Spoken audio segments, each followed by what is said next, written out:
नमस्कार दोस्तों, स्वागत है आपका डिजिटल दुनिया पॉडकास्ट में। 5 मिनट 5 खबरें। यहाँ हम आपको देते हैं क्रिप्टो दुनिया की 5 सबसे बड़ी खबरें हफ्ते की, और वो भी सिर्फ 5 मिनट में। तो चलिए शुरू करते हैं। पिछले हफ्ते नेगेटिविटी बहुत ही ज्यादा थी, लेकिन बिटकॉइन ने अपनी स्टेबिलिटी बना के रखी है। जर्मनी में फियर, अनसर्टेनिटी और डाउट, फड जिसे कहा जाता है, वो भी थमता दिख रहा है। और सबसे बड़ी बात, bitcoin ETF flow net week on week पिछले हफ्ते पॉजिटिव रहे। मार्केट अपडेट, ये एपिसोड जब हम रिकॉर्ड कर रहे हैं, बिटकॉइन ने 60,000 वापस रिक्लेम कर लिया है। ईथर भी 3200 क्रॉस कर चुका है। वीक ऑन वीक करीबन 4.5% बिटकॉइन अप है और इथेरियम करीबन 6% अप है। अब बात करते हैं ब्रिज फ्लो की। इथेरियम पर ऑन चेन एक्टिविटी गर्म होती दिख रही है।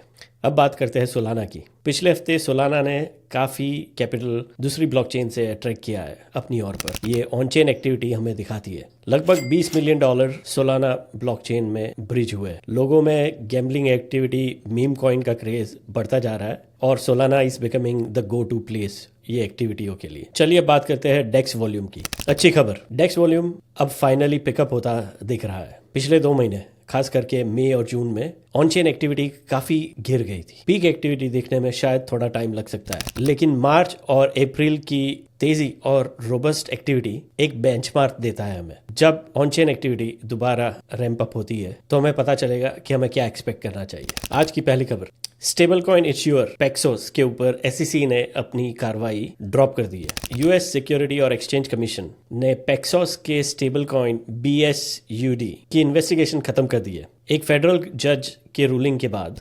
BUSD सिक्योरिटी क्वालिफाई नहीं करता है। पेक्सोस को टर्मिनेशन नोटिस मिल गया है, जिसका मतलब यह है कोई एनफोर्समेंट एक्शन नहीं लिया जाएगा। ये डिसीजन स्टेबल कॉइन इश्यूअर्स के लिए बहुत बड़ी जीत है और इसके कारण स्टेबल कॉइन अडॉप्शन और बूस्ट हो सकता है। चलिए अब बात करते हैं दूसरी हेडलाइन की।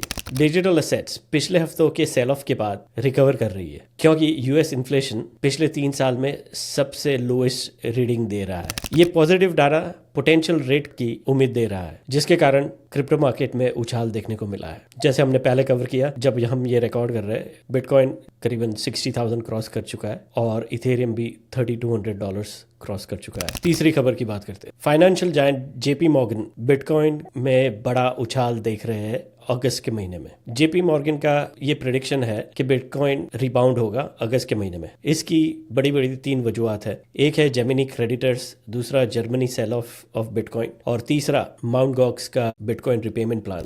ये जुलाई एंड तक बड़े मानों में खत्म हो गया होगा। पिछले 30 दिनों में बिटकॉइन 20% डाउन है, लेकिन जेपी मॉर्गन एनालिस्ट का मानना है कि मार्केट रिकवर करेगा जब ये सेलिंग कम होगा या खत्म होगा जुलाई के एंड तक। चौथी खबर, जर्मन गवर्नमेंट ने अपने बिटकॉइन होल्डिंग को बड़ी तेजी के साथ मार्केट में एक हफ्ते के अंदर बेचा है। उनका होल्डिंग 2.7 बिलियन था और करीबन 2 बिलियन के आसपास उन्होंने पिछले हफ्ते के अंदर बेच दिए है। इस मैसिव लिक्विडेशन की वजह से बिटकॉइन 4 जुलाई वाले वीकेंड को 55,000 के नीचे तक गिर गया था।